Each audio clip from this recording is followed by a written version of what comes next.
اور برملا مانگے, کوئی چھپ کے نہیں مانگے. سنجرانی صاحب 3 سال چیئرمین رہے ہیں, ان کے ذاتی تعلق ہے سینیٹرز کے ساتھ, اور ہم تو, وہ ہماری جماعت سے نہیں ہے لیکن ہم ان کو سپورٹ کر رہے ہیں, تو ہمارے 26 ووٹ ان کے ساتھ ہوں گے, اپوزیشن کی دیگر جماعتوں کے ساتھ ہوں گے, اور ان کی اپنے اثر و رسوخ کے, کیونکہ وہ 3 سال اس پوزیشن میں رہے ہیں, ان کے اپنے اثر و رسوخ کے ووٹ بھی ہوں گے, اور مجھے امید ہے کہ انشاءاللہ ہم سب کی مدد سے وہ جیت جائیں گے. اس طرح تو بلاول صاحب بھی جو ہیں وہ ملاقاتیں کر رہے ہیں, پرویز الہی صاحب سے ملاقاتیں تو پھر ادھر بھی ہو رہی ہیں, ووٹ تو آپ کے اتحادیوں سے بھی مانگے جا رہے ہیں. اس میں کوئی برائی نہیں ہے اگر ووٹ مانگے جائیں. پرابلم ووٹ مانگنے سے نہیں ہوتا, پرابلم ہوتا ہے جو علی گیلانی نے کیا کہ رات کے اندھیرے میں وہ پیسوں کی لین دین ہو رہی ہے, اربوں کروڑوں روپے کی بولی لگ رہی ہے کہ خراب کرو, یہ کرو, وہ کرو. تو وہ بالکل ایک علیحدہ چیز ہے, وہ پالیٹکس نہیں ہے, وہ بدماشی ہے, وہ ایک ہمارے کردار کی جو پستی ہوئی ہے اس کی نشاندہی کرتی ہے. تو اس کا ووٹ مانگنے سے تو کوئی تعلق نہیں ہے. ہر پولیٹیشین جو ہے اگر الیکشن لڑے گا تو وہ ووٹ مانگے گا جا کے, وہ اپنے اپوننٹ سے بھی مانگے گا جا کے. یہ ایشو نہیں ہے. اچھا, ایشو یہ ہے کہ آپ ووٹ کس طریقے سے مانگ رہے ہیں. تو جو علی حیدر گیلانی نے کیا وہ تو صراحاً ایک تماچا ہے ہماری جمہوریت پہ, اور اس پہ کہ سیدھی فروخت کر رہے ہیں. اور ناصر شاہ جو وزیر ہے سندھ میں, وہ بھی سیدھی خرید و فروخت کر رہا ہے, بلکہ پرائز کو بڑھا رہا ہے. تو اس میں اور نارمل پولیٹیکل ایکٹیویٹی میں بہت فرق ہوتا ہے. سر, جب سے گیلانی صاحب جیتے ہیں, چاہے وزیر اعظم کی اس دن کی اسمبلی کی تقریر ہو یا وزراء کے بیانات ہوں, سر ایک ہی فوکس ہے, اپوزیشن کی دھاندلی, پیسہ چلا, اپوزیشن نے سب کچھ کیا, مطلب کہ سارا الزام اپوزیشن کے سر پر. لیکن سر جو بکے, کیونکہ یہ الفاظ وزیر اعظم نے بھی استعمال کیے, جن لوگوں نے ووٹ ظاہرہ نہیں پڑے ادھر جن کا جھکاؤ تھا, ان کے لیے بکاؤ کا لفظ پرائم منسٹر نے بھی استعمال کیا. لیکن سر بڑی حیرانگی ہوتی ہے کہ جن لوگوں کی وجہ سے گیلانی صاحب جیت گئے, وہ اعتماد کا ووٹ جب پرائم منسٹر کو دے دیتے ہیں, وہ پھر کیسے ٹھیک ہو جاتے ہیں؟ پھر تو اعتماد کا ووٹ بھی ان کا لینا, جو نے اخلاقیات کا بھی بات کری پرائم منسٹر صاحب نے, پھر تو اخلاقی طور پر ان سے اعتماد کا ووٹ لینا بھی تو درست نہیں تھا. پہلے یا تو جانچ پڑتال کروا لیتے, 20 لوگوں کو آپ لوگوں نے کے پی کے سے نکالا 2018 میں, پہلے ان لوگوں کا پتہ کروا کے سائیڈ پہ کرتے پھر ان لوگوں کو. آپ نے تو پورا تبصرہ فرما دیا. مسئلہ یہ ہے کہ جو ہمیں نہیں پتا کن لوگوں نے ووٹ دیا اور کن لوگوں نے نہیں دیا, لیکن ایک سیاسی ضرورت تھی کہ جب ہمارا کینڈیڈیٹ نیشنل اسمبلی کے انتخاب میں ہارا تو ہم نے ووٹ آف کانفیڈنس لینا تھا, اور ہم نے ووٹ آف کانفیڈنس ہاؤس سے لینا تھا. اب یہ تحقیقات کرنی کہ کون نے کیا, کس طرح کیا, وہ ایک لمبا پروسیس تھا. لیکن زیادہ امپورٹنٹ بات یہ ہے کہ آپ ہم سے تو یہ سوال کر رہے ہیں, آپ نے اپوزیشن سے یہ سوال کیا ہے کہ آپ کے کیوں ہوتا ہے یہ کہ آپ کے خواتین کے ووٹ پہ 174 آتے ہیں اور یوسف رضا گیلانی کے ووٹ پہ 164 آتے ہیں. تو وہ جو 10 ووٹ ہیں, آپ نے پوچھا اپوزیشن سے کہ وہ کس طرح انہوں نے حاصل کیے, کیا جادو تھا جو کہ یوسف رضا گیلانی کے ووٹ میں انہوں نے لے لیا اور عورتوں کے ووٹ میں نہیں نا. تو کلیئر بات ہے کہ اس میں پیسہ چلا.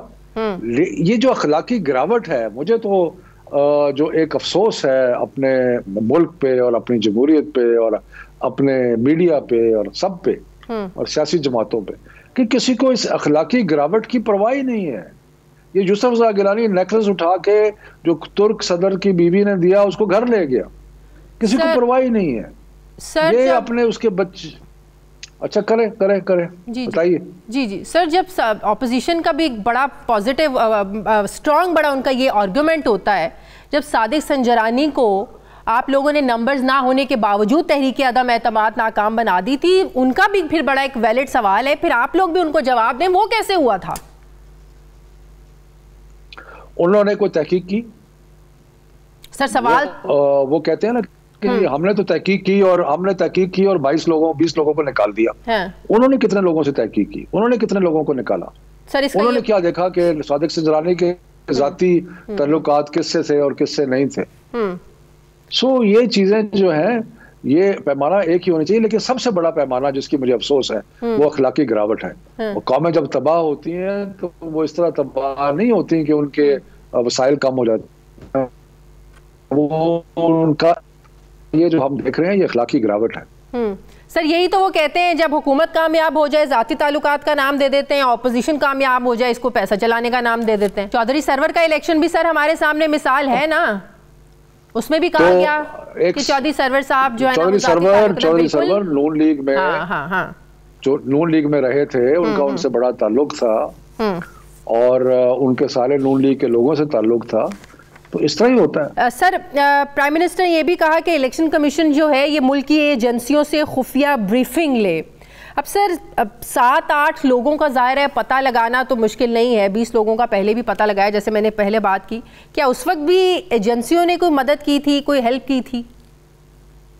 دیکھیں پہلی تو بات یہ ہے کہ الیکشن کمیشن جو ہے اس کو پاکستان کا ہر ادارہ مدد فراہم کرنے کے لیے پابند ہے، اور اگر الیکشن کمیشن یہ کہے کہ جی جو ایجنسیز ہیں وہ آ کے ان کو بتائیں کہ ان کے دانش میں یا ان کے پاس کیا ایویڈنس ہے کہ یہ ووٹ بکے ہیں، تو شاید ایجنسیز ان کو مدد کر سکے۔ جو 2018 کی آپ بات کر رہے ہیں وہ ہمارے لوگوں نے، ایجنسیز نے نہیں، پارٹی کے لوگوں نے ان کو خفیہ طور پہ مانیٹر کیا اور ان کو ریکارڈ کیا اور اس کے بعد اس کے خلاف ایکشن لیا۔ صحیح۔ اچھا سر آخری سوال، پنجاب میں کوئی تبدیلی آ سکتی ہے؟ بڑی ایکٹیو ہے اپوزیشن پنجاب میں، وزیر اعلیٰ کو ہٹانے کے لیے، ادھر عدم اعتماد لانے کے لیے، آپ کو لگتا ہے کہ کوئی تبدیلی آ سکتی ہے پنجاب میں جتنی ایکٹیو ہوئی ہوئی ہے اپوزیشن؟ دیکھیں ان کا حق ہے، اگر وہ لانا چاہتے ہیں تو کوشش کریں اور لے آئیں، اس میں تو کوئی یہ تو جمہوری ان کا حق ہے، آئینی حق ہے، تو کریں۔ میرا تو خیال ہے ناکام ہوگی لیکن ان کو حق ہے وہ کریں۔ ٹھیک ہے، بہت بہت شکریہ۔ وفاقی وزیر تعلیم شفقت محمود صاحب میرے ساتھ تھے۔ سر تھینک یو ویری مچ۔ مجھے پروگرام میں ناظرین ایک بریک لینی ہے، واپس آتے ہیں چھوٹے سے وقفے کے بعد۔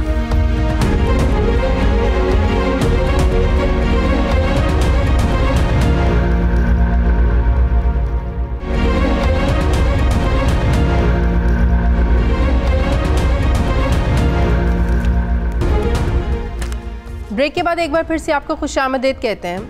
ناظرین 7 دہائیاں گزرنے کے باوجود پاکستان میں آج بھی پولیس اصلاحات کے حوالے سے صرف بحث ہی ہوتی ہے۔ ہر دور میں حکومتوں کی جانب سے تھانہ کلچر کو تبدیل کرنے کی باتیں بھی کی جاتی ہیں، دعوے بھی کیے جاتے ہیں، مگر یہ دعوے آج تک حقیقت نہیں بن سکے ہیں۔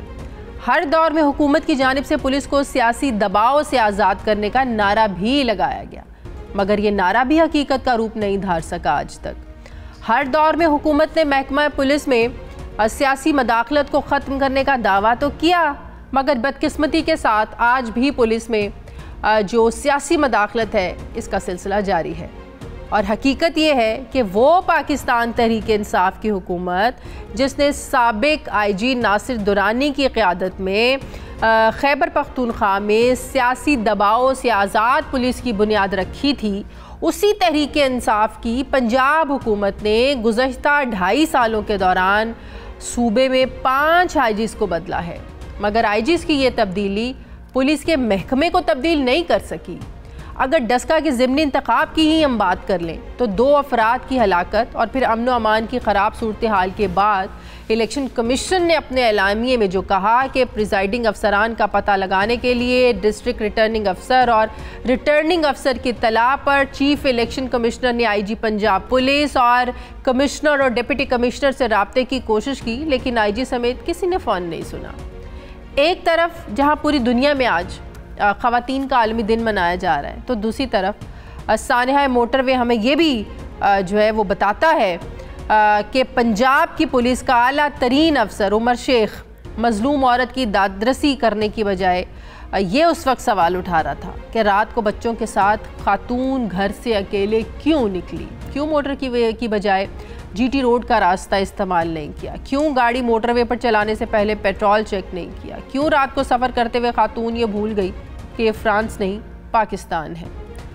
اگر پاکستان میں پولیس گردی کے واقعات کا ہم جائزہ لیں تو معلوم یہ ہوتا ہے کہ سانحہ ماڈل ٹاؤن، صلاح الدین کے قتل سے لے کر اسامہ ستی کی ہلاکت تک پولیس گردی کا جو سلسلہ ہے یہ رکنے کا نام نہیں لے رہا۔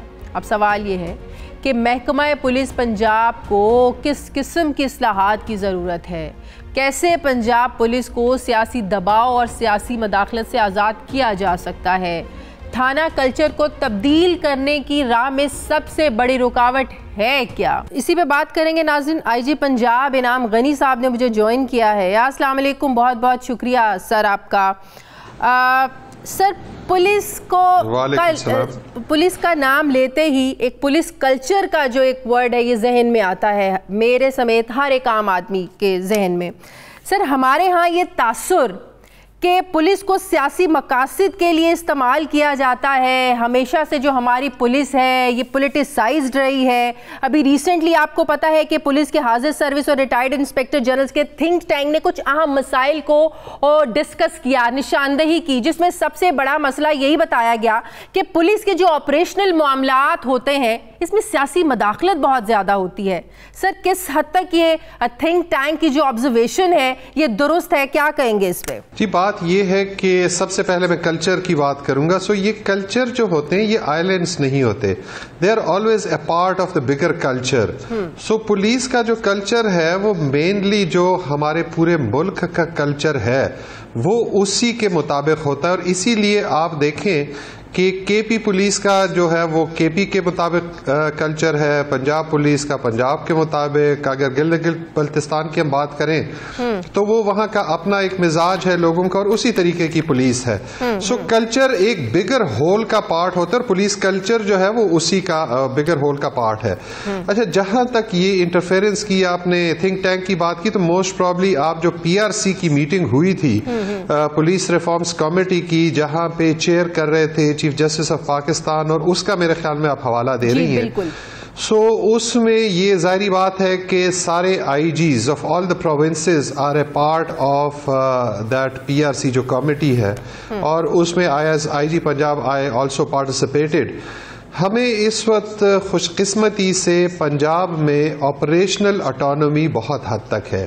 ہم یہ کہیں پر بھی نہیں کہہ سکتے کہ ہمیں کوئی بھی پولیٹیشین, کوئی بھی پولیٹیکل لیڈر کسی بھی لیول کا, وہ آپریشنلی ہمارے جو تھانوں کے کام ہیں جہاں پہ کرائم پریونشن ڈیٹیکشن ہو رہی ہے یا ہمارے جو اینٹی ٹیررزم پہ کام ہو رہا ہے یا باقی چیزوں پہ, تو اس میں کوئی انٹرفیرنس اللہ کے فضل سے نہیں ہے.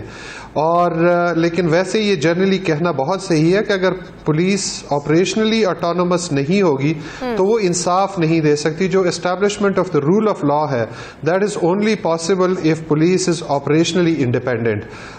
لیکن جہاں تک مجھے کوئی 6 مہینے ہو گئے as IG اور last 2 years I'm here in Punjab, تو ہمیں بہت حد تک آپریشنل اٹانومی ہے. ہمارے جو کرائم پریونشن ڈیٹیکشن میں کوئی انٹرفیرنس نہیں ہے. لیکن سر, ماضی میں رہی ہے یہ انٹرفیرنس؟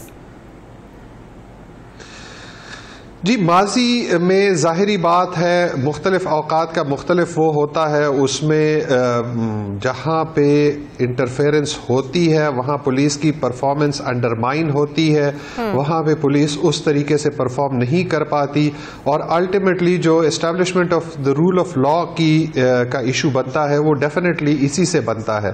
اور یہ 1947 سے لے کے ابھی تک اگر آپ دیکھیں اور جہاں پہ ہم سٹینڈ کرتے ہیں وہ اسی وجہ سے ہے کہ آپریشنل اگر تمام کرمنل جسٹس سسٹم کے جتنے بھی پارٹس ہیں, پولیس جو ہے یہ گیٹ کیپر ہے کرمنل جسٹس سسٹم کا, تو اگر یہ آپریشنلی اٹونومس نہیں ہوگا تو رول آف لا اسٹیبلش نہیں ہو سکتا. مطلب آپ یہ کہہ رہے ہیں کہ ابھی ایسا کلچر نہیں ہے کہ کوئی سیاستدان فون کر دے بھی ہمارا SHO لگا دو, اس تھانے میں ہماری طرف سے یہ بھرتی کر دو, یہاں اس SP کو لگا دو, اس DSP کو لگا دے, اب یہ کلچر نہیں ہے, آپ یہ کہہ رہے ہیں؟ دیکھیں, یہ 2 چیزیں آپ کہہ رہی ہیں, ایک ہے آپریشنل اٹانومی, ایک ہے ایڈمنسٹریٹو اٹانومی.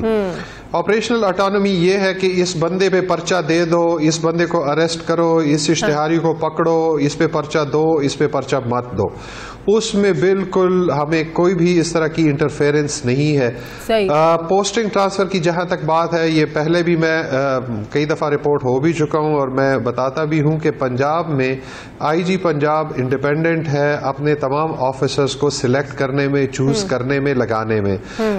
جو کہ ہمارے DPOs آر پی اوز ہیں میرٹ پہ ہی لگاتے ہیں اور ان سے ایکسپیکٹ یہی کرتے ہیں کہ نیچے ایس ایچ اوز وہ میرٹ پہ لگائیں, بیکاز ایکچوئل جو ڈیلیوری کرنی ہوتی ہے, جو پبلک سروس ڈیلیوری کا بیسک یونٹ ہمارا پولیس اسٹیشن ہے, وہاں پہ اگر سفارش پہ کوئی ایس ایچ او لگے گا, کسی کے کہنے پہ لگے گا, تو وہ کبھی بھی انصاف نہیں کر سکتا. اور اسی لیے ہم اپنے ڈی پی او سے یہی ایکسپیکٹ کرتے ہیں کہ اگر ہم نے آپ کو میرٹ پہ لگایا ہے تو آپ نیچے جو پوسٹنگ ٹرانسفرز ہیں وہ بھی آپ میرٹ پہ کریں. اگر آپ میرٹ پہ نہیں کریں گے تو آپ کبھی بھی کامیاب نہیں ہو سکتے. بالکل صحیح. اچھا سر, یہ بات سب جانتے ہیں, ظاہر ہے آپ کے تحریک انصاف کے 2.5 سالہ دور میں پنجاب میں 5 آئی جیز کو بدلا جا چکا ہے. آپ کا تعلق بھی کے پی کے سے ہے, آپ بھی جانتے ہیں ناصر درانی صاحب کو لایا گیا وہاں یہ اس کانفیڈنس کے ساتھ کہ جو تبدیلی پولیس کلچر میں تحریک انصاف کی حکومت لے کر آئی ہے کے پی کے میں, وہ پنجاب میں لے کے آئی, لیکن بدقسمتی کہیں کچھ بھی کہیں وہ نہیں چل سکے. 5 آئی جیز کو بدل دیا گیا. سر, آپ اس سسٹم کو, پنجاب کے سسٹم میں ایسی کیا رکاوٹ ہے؟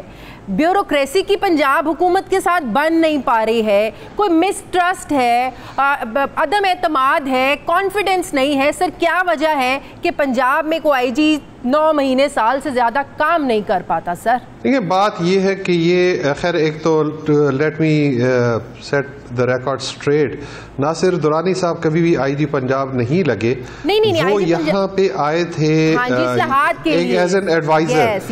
اچھا جی, اس میں بات یہ ہے کہ اگر آپ یہ پچھلے ہم 2-2.5 سال کی بات کرتے ہیں, اگر آپ دیکھیں آئی جیز کی پوسٹنگ ٹرانسفرز تو اس سے پہلے بھی ایریٹک پوسٹنگ ٹرانسفرز ہوتی رہی ہیں.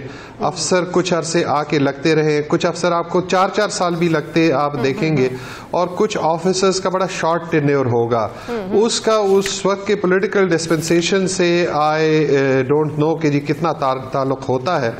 لیکن جہاں تک آپ اس کو جوڑتی ہیں ود پولیس ریفارمز اور the performance of the police department, تو آپ جو لاسٹ جتنا یہ ٹینیور گزرا ہے پچھلے 2-2.5 سال کا جس کا آپ ذکر کر رہی ہیں, we had excellent officers as I G Punjab. ہر ایک نے اپنے جو تھوڑا بہت جتنا بھی ٹائم تھا اس میں بہت اچھی پرفارمنس دی. عارف نواز خان صاحب نے جو کام شروع کیا وہ شعیب دستگیر صاحب نے آگے اس کو چلایا. ان دونوں نے جو کام شروع کیا وہ اس کو میں آگے لے کے بڑھ رہا ہوں, اور جو میں کر رہا ہوں امید مجھے یہی ہے کہ میرے بعد بھلے میں 6 مہینے رہوں, سال رہوں, لیکن اسی کام کو آگے لے کے چلیں گے. اور یہ کوئی باہر سے نہیں آتے, یہی پولیس سروس آف پاکستان کے آفیسرز ہوتے ہیں, آلموسٹ سیم ان کا ایکسپیرینس ہوتا ہے, اور ان کا کام کیا معیار بھی آلموسٹ ایک جیسا ہوتا ہے اس سٹیج پہ آ کے. سو یہ کنٹینیوٹی ایک طرح سے ہوتی ہے, بھلے وہ آپ دیکھ لیں کہ 6 مہینے ہے یا سال ہے, جب بدلتی ہے سر تو نچلا جو ایک پولیس افسر ہے اس کا مورال ڈاؤن نہیں ہوتا, کارکردگی پر اثر نہیں پڑتا؟ دیکھیں, بات یہ ہے, میں ہمیشہ یہی کہتا ہوں کہ ہم اگر آئی جی بار بار چینج ہوتا ہے تو آئی جی کو نیچے آر پی اوز اور ڈی پی اوز کو ٹینیور دینا چاہیے, ڈی پی اوز کو ایس ایچ اوز کو ٹینیور دینا چاہیے, تاکہ ایک پراپر ٹائم ہر ایک کو ملے اور وہ اس میں پرفارم کر سکے. ہم تمام آفیسرز کو انکلوڈنگ دا گورنمنٹ, ظاہری بات ہے ایک اچھا ٹینیور دینا چاہیے تاکہ اس آفیسر کی پرفارمنس کا پتہ چل سکے کہ وہ کتنا پرفارم کر سکتا ہے. اور اس میں بھی گورنمنٹ کی نارملی کوشش یہی ہوتی ہے کہ جی to give you more time, لیکن اس میں دیر آر سم فورسین ایونٹس جو ہو جاتے ہیں اور اس کی وجہ سے آئی جیز ٹرانسفر ہو جاتے ہیں یا بیوروکریسی میں چینجز ہوتی ہیں, which is the prerogative of the federal and the provincial government. اس پہ تو میں بات نہیں کروں گا, لیکن اس سے ہماری پرفارمنس کو افیکٹ نہیں ہونا چاہیے. سر پھر یہ حکومت کو ہمیشہ کیوں شکایت رہتی ہے کہ بیوروکریسی تعاون نہیں کرتی ہے, بڑی انکمفرٹیبل ہے حکومت اس بیوروکریسی کے ساتھ؟ 2.5 سالوں میں ہم نے دیکھا ہے, چاہے وہ پرائم منسٹر ہوں, چاہے پنجاب کی حکومت ہو, چاہے ان کا کوئی وزیر ہو, ہمیشہ ایک ہی شکایت رہی ہے کہ بیوروکریسی تعاون نہیں کرتی ہے. سر کس حد تک درست ہے حکومت کی یہ شکایتیں؟ دیکھیں, بات یہ ہے کہ بیوروکریسی کا اپنا ایک رول ہے. جو سول بیوروکریسی ہے including police is a part of the bureaucracy. ہمارا بیسک کام پالیسی فارمولیشن نہیں ہے, ہمارا کام ہے پالیسی امپلیمنٹیشن. گورنمنٹ کا کام ہے پالیسی بنانا, پارلیمنٹیرینز کا کام ہے پالیسی بنانا, اور ہم اس پالیسی پہ آگے اسٹریٹجی بناتے ہیں, ٹیکٹیکل لیول پہ لے کے جاتے ہیں اور امپلیمنٹ کرتے ہیں. اچھی پالیسیز کو اچھے طریقے سے جب آپ امپلیمنٹ کرتے ہیں تو ظاہری بات ہے گورنمنٹ کا بھی فائدہ ہوتا ہے, بیوروکریسی کا بھی نام ہوتا ہے, اور ہم تمام جتنے بھی آفیسرز ہیں آف دا سول بیوروکریسی ان کی کوشش یہی ہوتی ہے اور ان کی ان پٹ بھی یہی ہوتی ہے کہ اچھی پالیسیز بنے تاکہ آگے پبلک سروس ڈیلیوری بہتر ہو سکے, اور جس میں بیوروکریسی کی بھی نیک نامی ہو, پولیس ڈپارٹمنٹ کی نیک نامی ہو اس میں, اور جو گورنمنٹ ہے وہ آٹومیٹکلی اس کی بینیفیشری ہوتی ہے.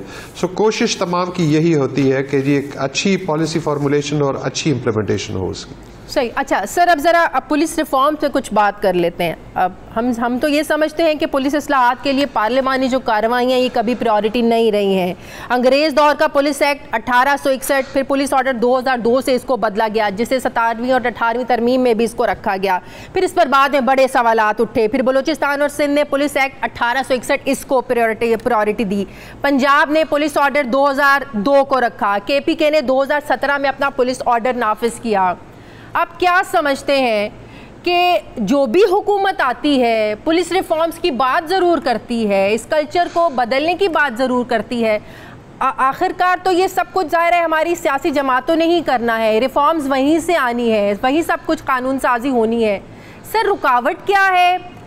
کیا پولیس محکمہ جو ہے نا اس میں تجاویز آج تک صحیح نہیں دے پایا, اس کی اپنے انپٹ نہیں ہے, یہ واقعی ہم اس کو صرف اپنی سیاست کا فیلئر کہیں؟ سر کیا ریفارمز ہونی چاہیے, کیسے ہو سکتی ہیں؟ دیکھیں ریفارمز ڈیفینیٹلی ہونے چاہیے. کوئی بھی ڈپارٹمنٹ, کوئی بھی آرگنائزیشن وہ اسٹیگننٹ نہیں چل سکتی. امپروومنٹ کی گنجائش ہمیشہ ہوتی ہے, چیزوں کو بہتری کی طرف جانا چاہیے. دو طرح کے ریفارمز ہوتے ہیں. ایک ریفارمز وہ ہیں جو گورنمنٹ کے ڈومین میں ہوتے ہیں, اور ایک وہ ہے جو پولیس لیڈرشپ کے ڈومین میں ہے جس میں ہم خود بہت کچھ کر سکتے ہیں. سو جو گورنمنٹ کے ڈومین میں ہے اس پہ کام ہوا بھی ہے, جس کی آپ بات کر رہی ہیں کہ بار بار کمیٹیز بنی, ان کی رپورٹس آئیں, مختلف لاز بنے, ان لاز کو پھر امپروو کرنے کی کوشش پروونسز نے اپنے مطابق کیا. یہ جو ابھی آپ شروع میں آپ نے بات کی تھی پولیس ریفارمز کمیٹی کی, جس کو chief justice of Pakistan head کرتے ہیں, اس نے بھی ایک بہت اچھی رپورٹ بنائی ہے. اس میں ایک اسکیلیٹن لا بھی دیا گیا ہے کہ جی اس لا پہ یا اس اسکیلیٹن پہ بیسڈ کر کے اگر ہر پروونس یا ہر یونٹ اپنا پولیس لا بنائے گا تو وہ ایک اچھی طرف ساری چیزیں چلیں گی اور ایک یونیفارمٹی بھی آئے گی. لیکن میں ہمیشہ یہ کہتا ہوں کہ ایک جو پولیس آفیسرز کے اپنے ڈومین میں ریفارمز ہیں, جو آئی جی کر سکتا ہے, جو اس کے additional IGs RPOs کر سکتے ہیں, ہمیں اس کو کسی صورت نہیں روکنا چاہیے. اور میرا اپنا ذاتی خیال ہے کہ بے تحاشا روم اویلیبل ہے for the inspectors general of police, اور ہر ایک نے اپنے ڈومین میں اس میں کام بھی کیا. ہمارے آپ یہ دیکھ لیں, یہ جو ہم خدمت مراکز ہم نے بنائے, موبائل خدمت مراکز, گلوبل خدمت مرکز بنے ہیں, ہمارے یہ جو اسپیشل انیشیٹو پولیس اسٹیشنز ہیں ان کو آپ دیکھ لیں, جہاں پہ انویسٹیگیشن کی امپروومنٹ کے لیے ہم نے جو کام کیا ہے. So we have a lot of room available. میرے اپنے اس میں یہی ہے کہ ہمیں زیادہ ایفرٹ کرنی چاہیے جو ہمارے پاس روم اویلیبل ہے. مثلا یہ جو فری رجسٹریشن آف FIRs ہے, اس سے کون ہمیں روکتا ہے؟ یہ اس کے لیے کن ریفارمز کی ضرورت ہے کہ ہم جو بھی بندہ آتا ہے, جو بھی کمپلیننٹ آتا ہے, اس کا رجسٹر کریں اس کو, اور اس کے اگر FIR بنتی ہے تو FIR دیں. پھر ہمیں کون یہ روکتا ہے کہ ابھی جو ہم آپریشنز پہ زیادہ زور ہے, ہم انویسٹیگیشن کو امپروو کریں, ہم انویسٹیگیشنز کی طرف جائیں, اس سے کون ہمیں روکتا ہے؟ اس کے لیے ہمیں کن ریفارمز کی ضرورت ہے؟ سو اچھا, ہمارے جو پولیس اسٹیشنز, ہمارا ایٹیچیوڈ, پولیس کے ایٹیچیوڈ کی ہمیشہ بات ہوتی ہے. ایٹیچیوڈ ٹھیک کرنے کے لیے ہمیں کون سے ریفارمز کی ضرورت ہے؟ ہمارے جو پبلک کے ساتھ ڈیلنگ ہے اس کے لیے ہمیں کون سے ریفارمز کی ضرورت ہے؟ یہی میں آپ سے سوال کرنے لگی تھی کہ سلام الدین جیسے واقعات جو ہوئے, ان کو روکنے کے لیے کسی ریفارمز کی ضرورت نہیں ہے. اسلام آباد میں جو اسامہ ستی کے ساتھ ہوا, ان کو روکنے کے لیے کوئی ریفارمز کی ضرورت نہیں ہے. سر اٹ آل ڈیپینڈس کہ آپ کی ٹریننگ کیسی ہے, آپ کی نفسیاتی حالت کیسی ہے, جس کو تب پڑتا ہے جب آپ نے اس پولیس افسر کا انٹرویو کرنا ہے سائیکولوجیکلی, نفسیاتی طور پر. سر اس کے لیے کسی ریفارم کی واقعی ضرورت نہیں ہے, تربیت کی بات ہے. سو یہی میں کہہ رہا ہوں. ابھی دیکھیں نا, بات یہ ہے کہ اگر آپ کی پولیس ہائرارکی خود جو ڈیتھ ان کسٹڈی کو کنڈیم نہیں کرتے, کنڈون کرتے ہیں. غلط کام کہیں پر بھی ہوتا ہے اس کو دے brush it under the carpet تاکہ وہ ایسے ہی کہ جی بدنامی ہو جائے گی اس خوف سے. تو اگر یہ سارا کچھ ہم کر رہے ہیں اور ہم یہ سمجھ رہے ہیں کہ باہر سے کوئی آ کے ہمیں ریفارم کرے گا, باہر سے نہیں کرے گا. ہمیں خود اپنے آپ کو ٹھیک کرنا پڑے گا. ہمیں اپنے غلط ایکشنز کو ایڈمٹ کرنا پڑے گا. جب ایڈمٹ کریں گے اس کے بعد ہم ان کو کنڈیم کر سکیں گے اور اس کے بعد ہم ایکشن لے سکیں گے. اور یہی میرا خیال ہے اور یہی میں آگے لے کے چلنا چاہ رہا ہوں کہ ہم اپنے افسروں کو جزا پہلے دیں, سزا بعد میں دیں. جو ان کے غلط کام ہیں ان پہ ان کو سزا ملنی چاہیے, ان سے پوچھ گچھ ہونی چاہیے. اگر میں ہی چھپانا شروع کر دوں, پچھلے دنوں ہمارے یہیں پہ ہم یہ پروموشن بورڈ ہو رہا تھا اور ایک ڈی آر, یہ جو ہرکارہ ہوتا ہے, اس نے کسی سے پیسے لیے اور کسی انسپیکٹر نے اس کو پیسے دیے کہ جی مجھے پروموٹ کرا دو. اب مجھے جس دن پتا چلا, میرے پاس دو طریقے ہیں. ایک تو میں یہ سمجھوں کہ جی اس سے پولیس ڈپارٹمنٹ کی بےزتی ہوگی تو میں چلو اس کو چھپا لوں. دوسرا میرے پاس یہ ہے کہ جی میرا سبارڈینیٹ ہے, I arrest them, I register case against them and I prosecute them, I make sure کہ یہ باقیوں کے لیے ایگزامپل بنے.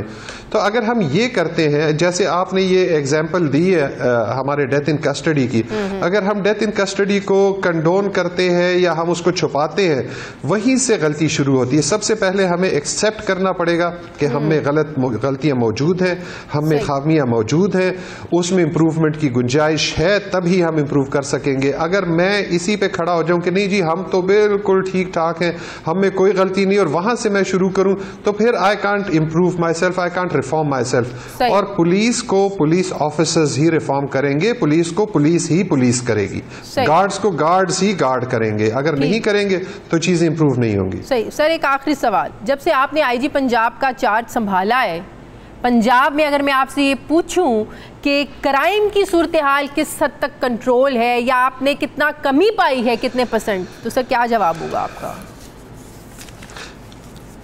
جی بات یہ ہے کہ میں بہت بڑا دائی ہوں فری رجسٹریشن آف کیسز کا. میں جب ایڈیشنل آئی جی آپریشنز لگا تو یہ تمام تھانے جتنے ہیں ان کا آپریشنل کمانڈ میرے پاس تھی, اینڈ آئی ہیڈ ایکسلنٹ آئی جیز, عارف نواز صاحب اور شعیب دستگیر صاحب دونوں کی شکل میں. انہوں نے مجھے سپورٹ کیا. وی رجسٹرڈ کیسز جتنے ہمارے پاس وہ ہوتے تھے 2019-2020. آج کل ہم نے کمپیریٹیو کرائم بالکل چھوڑ دیا ہے کیونکہ اس سے برکنگ ہوتی ہے, لوگ کرائم چھپاتے ہیں. جب ہم تھانے دار سے کہتے ہیں کہ جی پچھلی دفعہ 25 ڈکیتیاں ہوئی تھی, ابھی 30 کی ہوئی, ہم اس سے نہیں پوچھتے. لیکن اپنی دل کی تسلی کے لیے میں ہر صبح اٹھ کے جو پہلی رپورٹ دیکھتا ہوں کہ پچھلے سال اس پیریڈ میں کتنا کرائم ہوا اور اس سال کتنا کرائم ہوا, میں اپنے مقصد کے لیے, بیکاز ہمارا سارا کمپیوٹرائز سسٹم ہے. So every morning I have a look at it, اور آپ کو حیرانگی ہوگی کہ یہ سارا کچھ کرنے کے باوجود ہماری رابریز میں کمی ہے, ہمارے ڈکائٹیز میں کمی ہے, ہمارے مرڈر کے کیسز میں کمی ہے, ہمارے بلائنڈ مرڈر کے کیسز میں کمی ہے. سو اللہ کامیابی دیتا ہے, بیکاز میں اس پہ فرم بلیور ہوں کہ ہم کیسز رجسٹر کریں گے, ملزموں کو پکڑیں گے, ان کو اسٹریٹ سے ہٹائیں گے تو جرائم کم ہوں گے. ادروائز کسی یہ جو ناکہ بندیاں اور پیٹرولنگ جس سے لوگ تنگ زیادہ ہوتے ہیں اور فائدہ کم ہوتا ہے, کوئی فائدہ نہیں ہے. واحد طریقہ کرائم پریونشن کا ہے کہ ڈیٹیکٹ کریں, ملزموں کو پکڑیں, پروسیکیوٹ کریں, کنوکٹ کریں, ان کو اسٹریٹ سے دور رکھیں, اور یہی ہماری پالیسی ہے. بہت بہت شکریہ. Thank you very much. I G Punjab Inam Ghani sahib میرے ساتھ تھے. Sir thank you very much. ناظرین مجھے پروگرام میں ایک بریک لینی ہے, واپس آتے ہیں ایک چھوٹے سے وقفے کے بعد.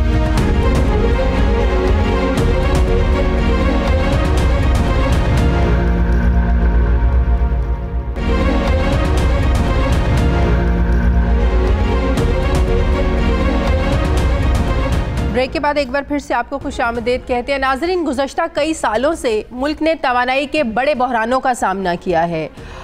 مائع قدرتی گیس کی قلت سے پیدا شدہ مسائل سے ملک کو معاشی بحران سے نکالنے کے لیے 26 فروری 2021 کو اسلام آباد میں وفاقی وزیر برائے پیٹرولیم عمر ایوب اور قطر کے وزیر توانائی کے درمیان ایک LNG کے معاہدے پر دستخط کیے گئے.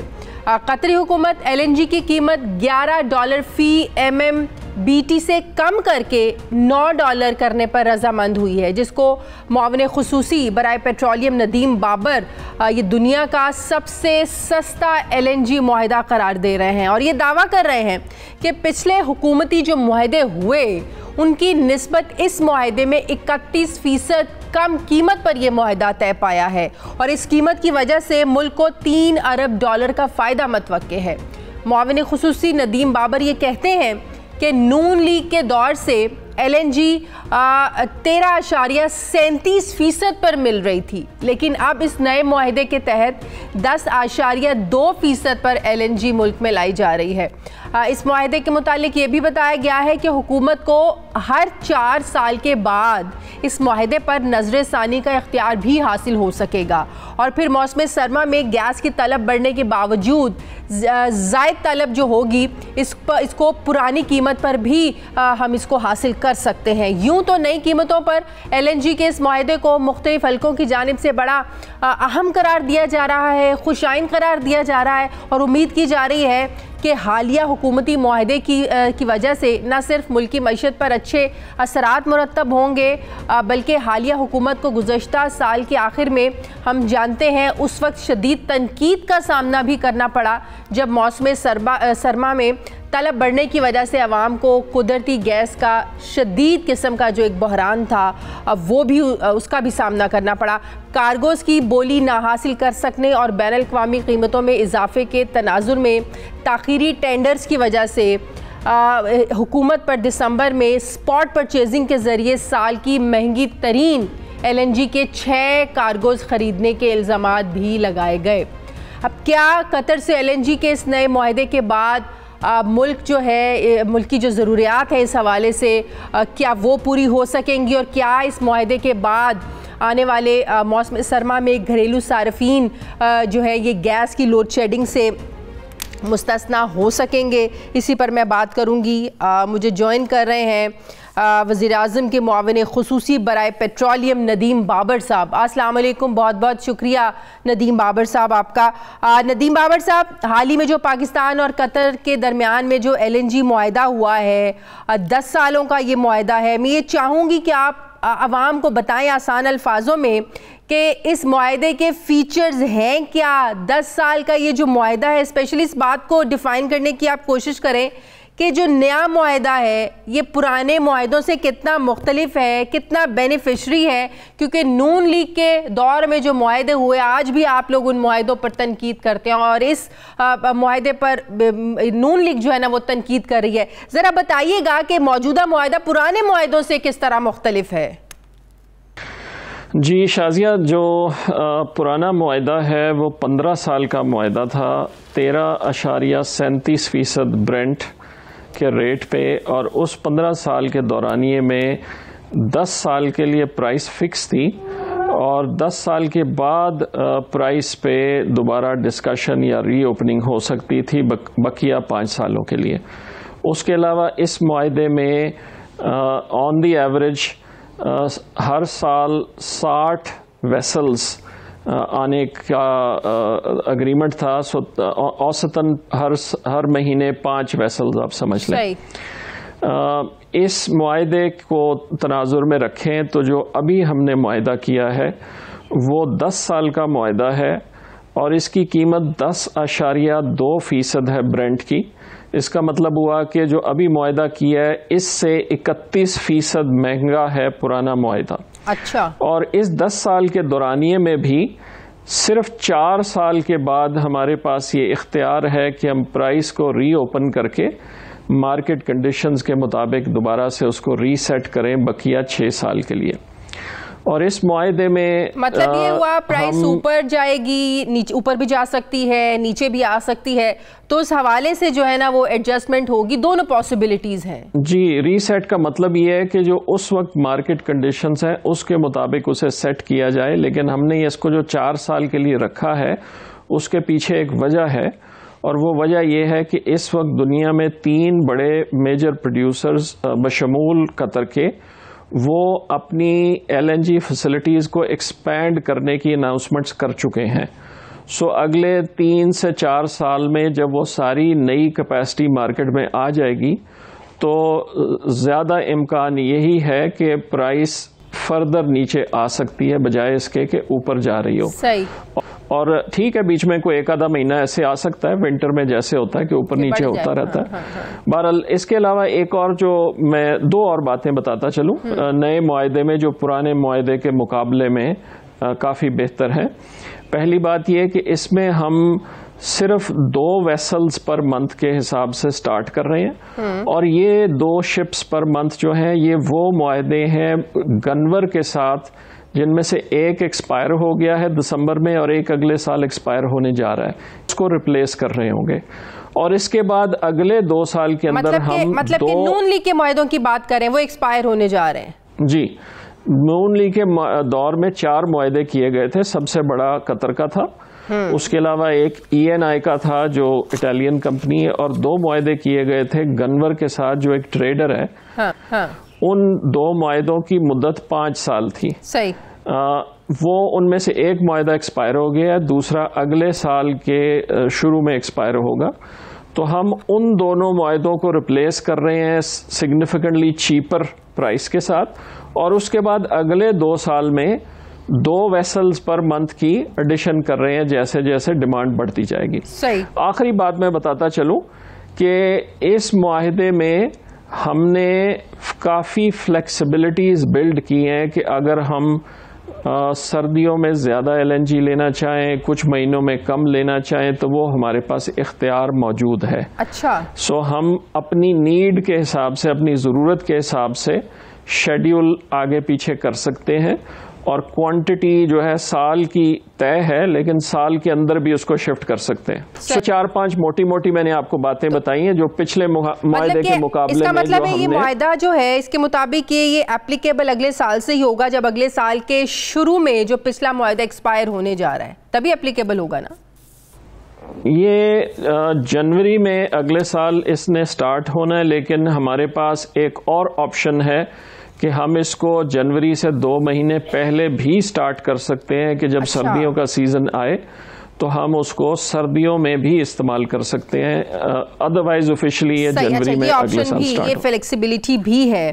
اچھا ندیم بابر صاحب, ایک بڑی تنقید جو آپ پر ہو بھی رہی ہے نون لیگ کے مفتاح اسماعیل صاحب نے کی, اور بلکہ انہوں نے سوال کیا کہ ندیم بابر صاحب سے میں یہ سوال کرتا ہوں کہ بھائی ندیم بابر صاحب تو یہ کہتے تھے کہ گرمیوں میں تو LNG کی ضرورت نہیں ہوتی, اب اچانک ضرورت پڑ کیسے گئی؟ نمبر 1. نمبر 2, انہوں نے یہ بھی کہا کہ حکومت اور ندیم بابر یہ بھی کہتے رہے ہیں کہ طویل مدتی معاہدے ہونے ہی نہیں چاہیے اور جو LNG ہے یہ اسپاٹ ریٹ پر لینی چاہیے. تو پھر اب طویل مدتی معاہدہ آپ لوگوں نے کیسے کر لیا؟ تو بڑی تنقید ہو رہی ہے آپ پر. اور ساتھ ہی انہوں نے یہ بھی کہا کہ نون لیگ نے قطر سے اسپاٹ ریٹ سے بھی سستے ریٹ پر LNG خریدی, لیکن جو موجودہ حکومت ہے اس نے اسپاٹ ریٹ سے بھی زیادہ پر معاہدہ کیا ہے. تو یہ بڑے سوالات چھوڑ رہی ہے نون لیگ آپ پر.